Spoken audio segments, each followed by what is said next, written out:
Hello good morning friend. आज हम लोग उत्तर प्रदेश के इतिहास से संबंधित प्रश्नों को पढ़ेंगे जो परीक्षाओं में पूछे जा चुके हैं और आगामी परीक्षाओं में भी पूछे जा सकते हैं। तो उनका हम लोग जल्दी से रिवीजन कर लेते हैं बस।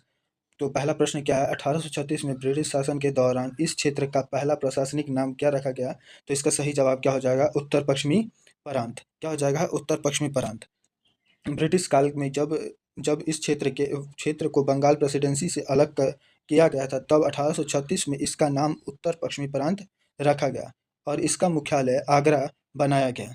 ठीक है दोस्तों, नेक्स्ट क्वेश्चन की तरफ चलते हैं।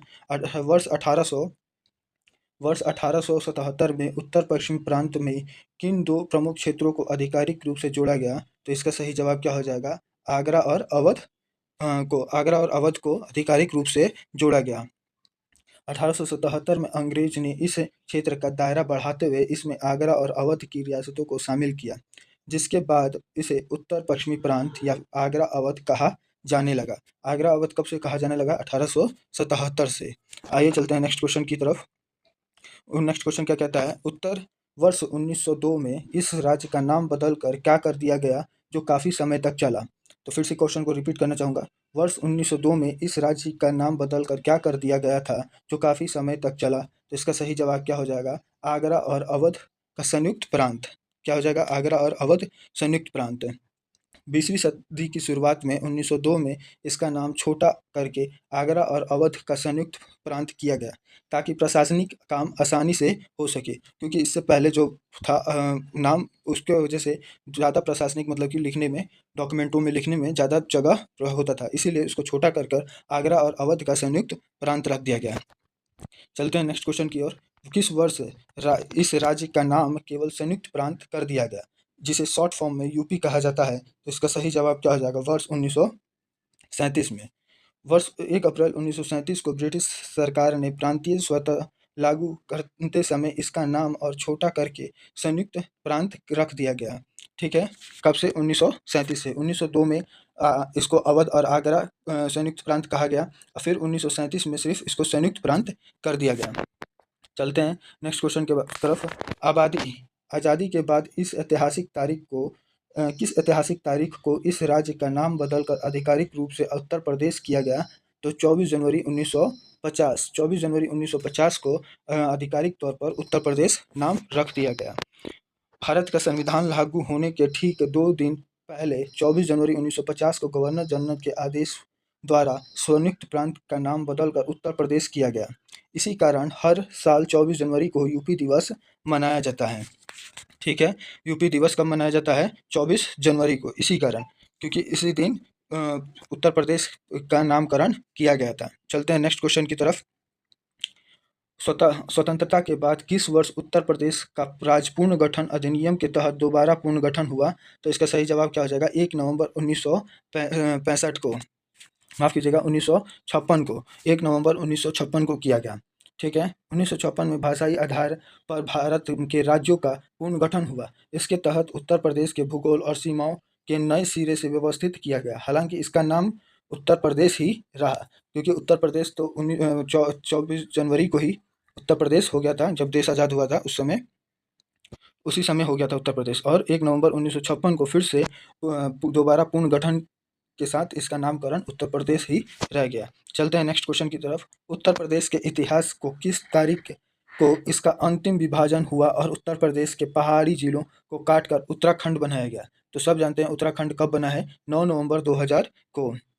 9 नवंबर 2000 को उत्तर प्रदेश के 13 उत्तरी पहाड़ी जिलों को अलग करके भारत का 27वां राज्य उत्तरांचल, जिसका नाम अब उत्तराखंड है, बनाया गया। इसके बाद से यूपी का क्षेत्रफल कम हो गया, नहीं तो पहले संयुक्त प्रांत ही संयुक्त प्रांत था, बहुत बड़ा जगह था ये। उत्तराखंड हो गया, ये भी हमारे उत्तर प्रदेश में ही पहले था। चलते हैं नेक्स्ट क्वेश्चन की तरफ। 1858 में 1857 की क्रांति के ठीक बाद उत्तर प्रदेश की राजधानी को आगरा से बदलकर कहाँ स्थानांतरित किया गया था? तो इलाहाबाद। इलाहाबाद पहले राजधानी थी, अब तो लखनऊ हो गई है, पर इलाहाबाद राजधानी कब हुई? 1858 या 57 में। 1857 के विद्रोह के बाद अंग्रेजों का प्रशासनिक कारणों से 1858 में इस प्रांत की राजधानी आगरा से बदलकर इलाहाबाद कर दी गई और वहाँ एक दिन के लिए भारत का शाही राजधानी बनाया गया।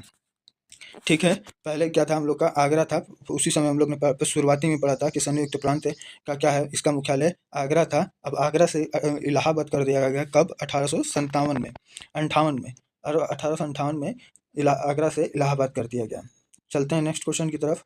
उत्तर प्रदेश की राजधानी इलाहाबाद से बदलकर लखनऊ आंशिक रूप से कब और पूर्ण रूप से कब बनाया गया, तो इसका सही जवाब क्या हो जाएगा, 1921 में आंशिक रूप से और 1935 में पूर्ण रूप से लखनऊ कर दिया गया। ठीक है, और 1921 में विधान परिषद की बैठक लखनऊ में हुई शुरू, जिसमें यह अधिक अधिक राजधानी आंशिक राजधानी बनाया, और फिर 1935 में इलाहाबाद से सभी मुख्य सरकारी दफ्तर लखनऊ शिफ्ट कर दिया गया। ठीक है, नेक्स्ट क्वेश्चन। संयुक्त प्रांत का नाम उत्तर प्रदेश रखने का सुझाव या प्रस्ताव मुख्य रूप से किसने दिया था, जो उस समय राज्य के कदावर नेता थे, तो क्या हो जाएगा सही जवाब, चौधरी दुलार लाल भार्गवा ने कहा था कि इसका उत्तर प्रदेश नाम होगा, क्या होगा, उत्तर प्रदेश। संयुक्त प्रांत, पहले तो संयुक्त प्रांत ही रखा गया था, उसका उत्तर प्रदेश नाम किसने रखा था, चौधरी दुलारे लाल भार्गवा ने, जो अभी तत्कालीन कैबिनेट थे। ठीक है, जब जब इसका नाम बदलकर जब नाम बदलने की बहस चल रही थी, तब आर्यव्रत हिंदुस्तान जैसे कई नाम सामने आए थे, लेकिन व्यापक सहमति उत्तर प्रदेश के नाम पर बनी, क्योंकि इसका शॉर्ट फॉर्म यूपी ही रहता था, जो पहले से चलन था। संयुक्त प्रांत यूनाइटेड जो था उसका यूपी ही पहले शॉर्ट फॉर्म में लिखते थे, इसीलिए यूपी कर दिया गया। चलिए एक समरी में हम लोग इसको देख लेते हैं, कब इसका उत्तर पश्चिमी प्रांत था, फिर उसका नाम बदल कर कब आगरा हुआ, देख लेते हैं। तो 1836 में उत्तर पश्चिम प्रांत बना। ठीक है, 1877 में उत्तर पश्चिम प्रांत को छोड़कर उत्तर पश्चिम प्रांत आगरा अवध कर दिया गया। फिर 1902 में आगरा और अवध संयुक्त प्रांत कर दिया गया। फिर 1937 में संयुक्त प्रांत यानी यूनाइटेड प्रोविंसी यूपी का शॉर्ट फॉर्म था, यूनाइटेड प्रोविंसी। नेक्स्ट 1950 से उत्तर प्रदेश रख दिया गया,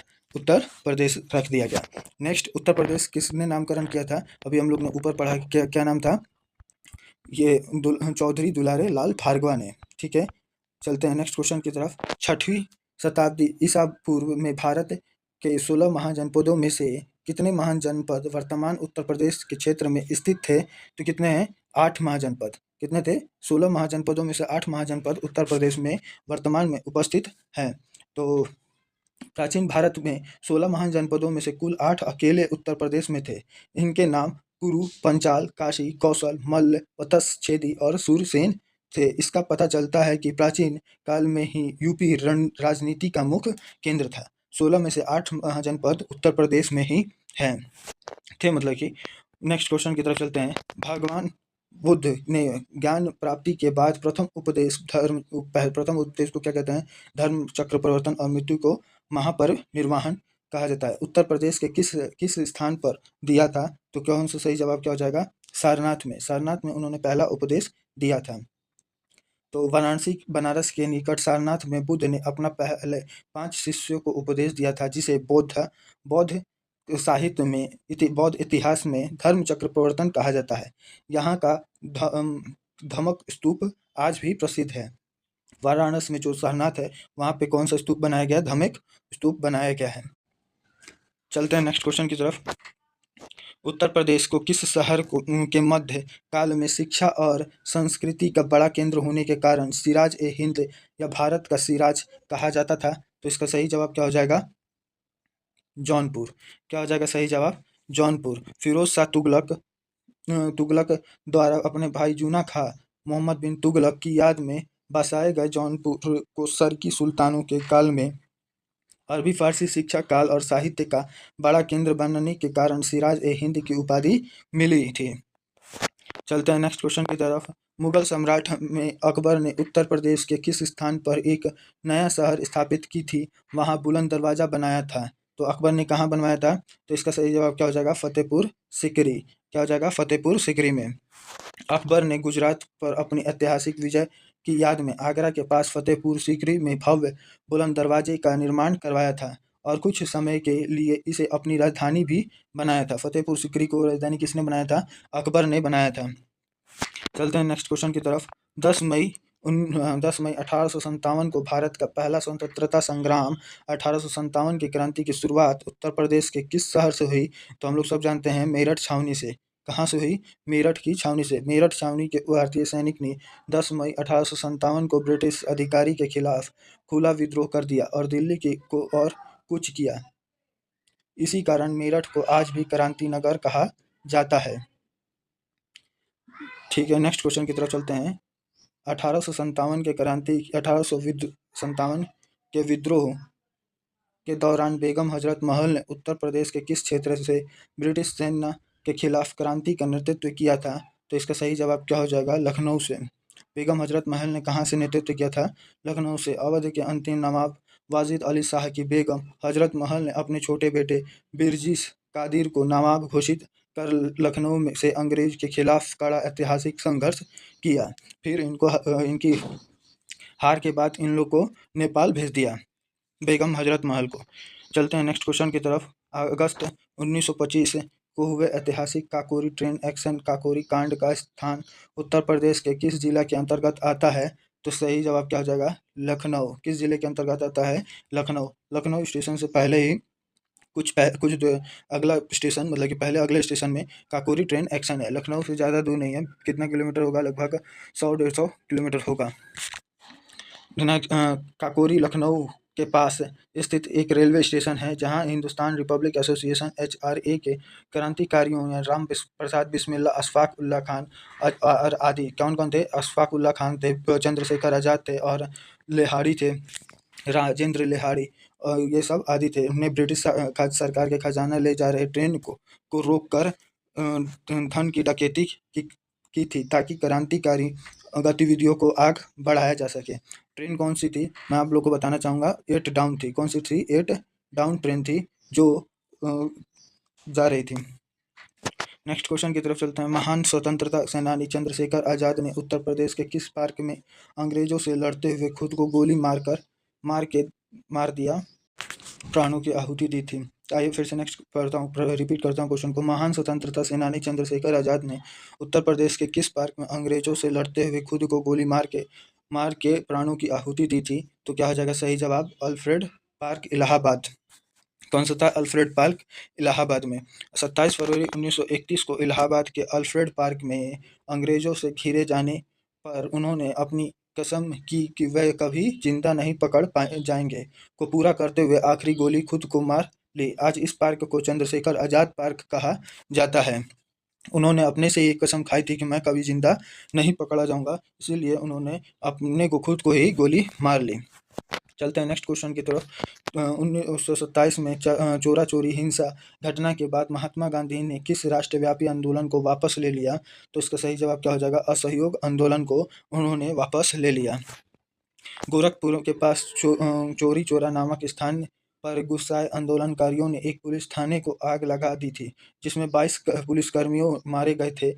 इस हिंसा के दुखी होकर गांधी जी ने फरवरी 1922 को अपनी असहयोग आंदोलन स्थगित कर दी, जिसके कारण असहयोग आंदोलन बंद हो गया। ठीक है, नेक्स्ट क्वेश्चन की तरफ चलते हैं हम लोग। उत्तर प्रदेश, नेक्स्ट क्वेश्चन क्या कहता है? उत्तर प्रदेश के इतिहास में किस प्राचीन राजा के काल को महोदय श्री के नाम से जाना जाता है, जिनकी राजधानी क्या थी? कन्नौज थी। क्या थी? कन्नौज थी। तो क्या हो जाएगा इसका सही जवाब? वर्धन वंश के सम्राट हर्षवर्धन। क्या हो जाएगा? वर्धन वंश के सम्राट हर्षवर्धन थे, जिनके काल में महोदय श्री के नाम से जाना जाता है। तो 7वीं शताब्दी के सम्राट हर्षवर्धन ने कन्नौज को अपनी राजधानी बनाया। उनके काल में कन्नौज उत्तर भारत का सबसे समृद्ध एवं वैभवशाली राजनीतिक एवं संस्कृति केंद्र बन गया था, जिसे महोदय श्री या महोदया कहा जाता था। ठीक है, नेक्स्ट क्वेश्चन की तरफ चलते हैं। प्राचीन काल में भगवान राम के जन्म स्थल अयोध्या को किस अन्य नाम से भी जाना जाता था, जिसका उल्लेख बौद्ध ग्रंथ में मिलता है? तो इसका क्या हो जाएगा? अयजासा या फिर यासाकेत नाम से जाना जाता था अयोध्या को। रामायण काल में इसे अयोध्या कहा गया, लेकिन बौद्ध और जैन साहित्यों में से इस क्षेत्र को मुख्य रूप से साकेत के नाम से पूरा पुकारा गया। इस प्राचीन कौशल महाजनपद की राजधानी भी कहा जाता है। अयोध्या किसकी राजधानी थी? साकेत साकेत कौशल की राजधानी थी।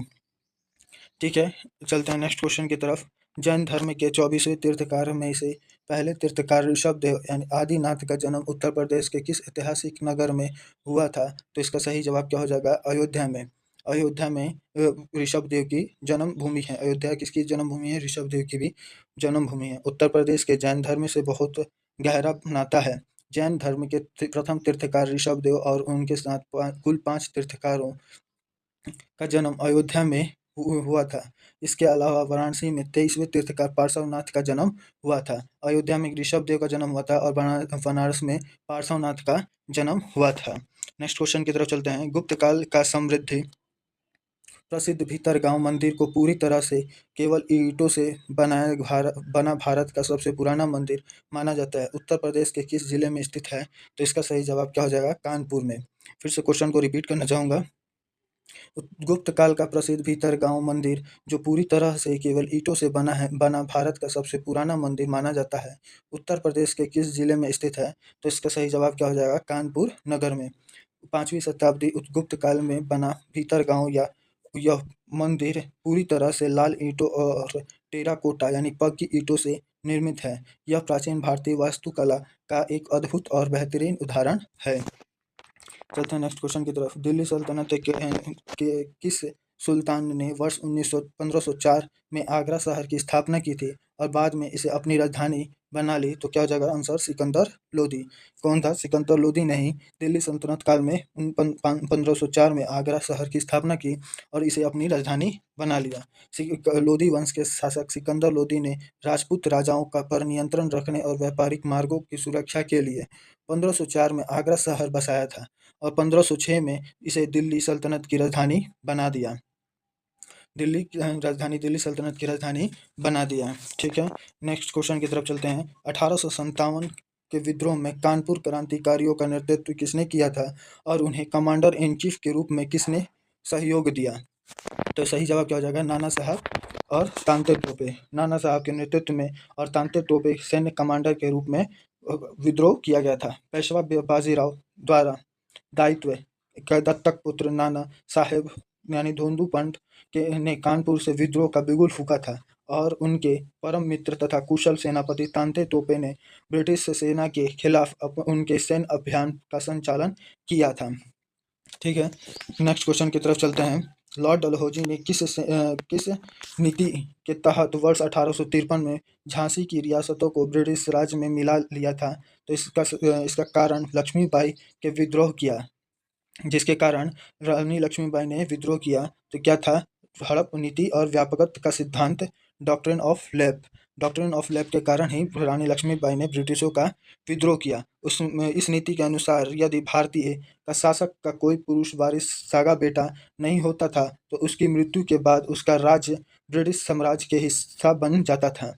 डलहौजी ने रानी लक्ष्मीबाई के दत्तक पुत्र दामोदर राव को राजा मानने से इनकार कर दिया। दत्तक पुत्र मतलब जो गोद लिया हुआ पुत्र कहलाता है, उसे दत्तक पुत्र कहा। दामोदर राव था जो अंग्रेजों ने उनको राजा मानने से इनकार कर दिया, इसीलिए उन्होंने रानी लक्ष्मीबाई ने अंग्रेजों का विद्रोह किया। चलते हैं नेक्स्ट क्वेश्चन की तरफ। अंग्रेजों काकोरी ट्रेन एक्शन के महान क्रांतिकारी पंडित राम प्रसाद बिस्मिल्ला उत्तर प्रदेश के किस जिला की जेल में फांसी की दी गई थी? तो क्या हो जाएगा सही जवाब? गोरखपुर में। क्या हो जाएगा? गोरखपुर में महान क्रांतिकारी पंडित राम प्रसाद बिस्मिल्ला को उत्तर प्रदेश गोरखपुर में फांसी दी गई थी।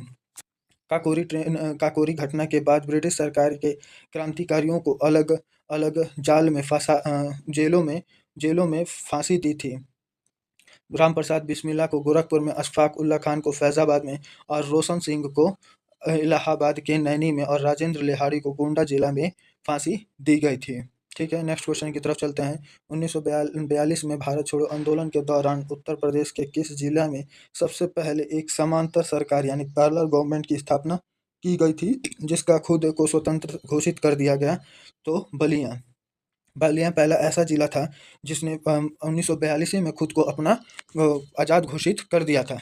कह रहे थे कि बलिया जिला में कोई ब्रिटिश सरकार का कोई मतलब कि ब्रिटिश सरकार उस पर कोई राज नहीं करेगा। बलिया जिला। अगस्त 1942 में स्वतंत्रता सेनानी चिंटू पांडे, कौन थे? चिंटू के नेतृत्व में स्थानीय लोगों ने बलिया जिला प्रशासन पर नियंत्रण कर लिया और खुद का सरकार बनाई। इसी कारण बलिया को आज भी इतिहास में बागी बलिया कहा जाता है। जितने भी बलिया वाले मेरे फ्रेंड्स वीडियो देख रहे हैं, एक लाइक कर दें और कमेंट में बलिया जय हो बलिया लिख दें। नेक्स्ट क्वेश्चन की तरफ चलते हैं। आज़ादी से पहले भारतीय राष्ट्रीय कांग्रेस INC के कुल कितने वार्षिक अधिवेशन उत्तर प्रदेश में आयोजित किए गए थे? तो कितने हैं? 9 अधिवेशन उत्तर प्रदेश में आयोजित किए गए। उत्तर प्रदेश स्वतंत्रता आंदोलन के बड़ा केंद्र था, इसीलिए कांग्रेस के यहाँ सर्वाधिक 9 अधिवेशन हुए। 3 इलाहाबाद में, 3 लखनऊ में और 3 बनारस में और 1 कानपुर और मेरठ में। कितने हुए? 3 इलाहाबाद, 3 लखनऊ और 3 बनारस में, बनारस कानपुर मेरठ में हुए थे। इसमें हुआ 1925 में कानपुर के अधिवेशन में बेहद महत्वपूर्ण तथा क्योंकि इसकी अध्यक्षता सरोजिनी नायडू ने की थी, जो कांग्रेस की पहली भारतीय महिला अध्यक्ष थी। ठीक है, नेक्स्ट क्वेश्चन की तरफ चलते हैं। बक्सर के युद्ध 1764 के बाद वर्ष 1765 में हुई इलाहाबाद की संधि पर ब्रिटिश ईस्ट इंडिया कंपनी और किस मुगल सम्राट ने हस्ताक्षर किए थे, जिससे अंग्रेजों को दीवानी अधिकार मिल गया? तो किसने हस्ताक्षर किया था? तो इसका सही जवाब क्या हो जाएगा? शाह आलम द्वितीय ने। शाह आलम द्वितीय ने, जो मुगल सम्राट थे, उन्होंने ईस्ट इंडिया कंपनी को पर हस्ताक्षर किया था कि वो लोग इलाहाबाद की संधि में बक्सर युद्ध के बाद कौन थे? शाह आलम द्वितीय। रॉबर्ट क्लाइव, फिर से क्वेश्चन रिपीट करना चाहूँगा। बक्सर युद्ध के बाद वर्ष 1765 में हुए इलाहाबाद की संधि पर ब्रिटिश ईस्ट इंडिया कंपनी और किस मुगल सम्राट ने हस्ताक्षर किए थे, जिससे अंग्रेजों को दीवानी अधिकार मिला? तो कौन था? शाह आलम द्वितीय ने हस्ताक्षर किया था, जिसके कारण अंग्रेजों को दीवानी अधिकार मिल गया। रॉबर्ट क्लाइव और मुगल सम्राट शाह आलम द्वितीय के बीच यह संधि हुई थी, इसके तहत मुगलों ने अंग्रेजों को बंगाल, बिहार और उड़ीसा के दीवानी लागान वसूलने का अधिकार सौंप दी, जिसने भारत में ब्रिटिश शासन की नींव को बहुत मजबूती मिली। आज की क्लास आप लोग को कैसी लगी? जय हिंद, जय भारत। चैनल को सब्सक्राइब करें और लाइक करें। जय हिंद, जय भारत।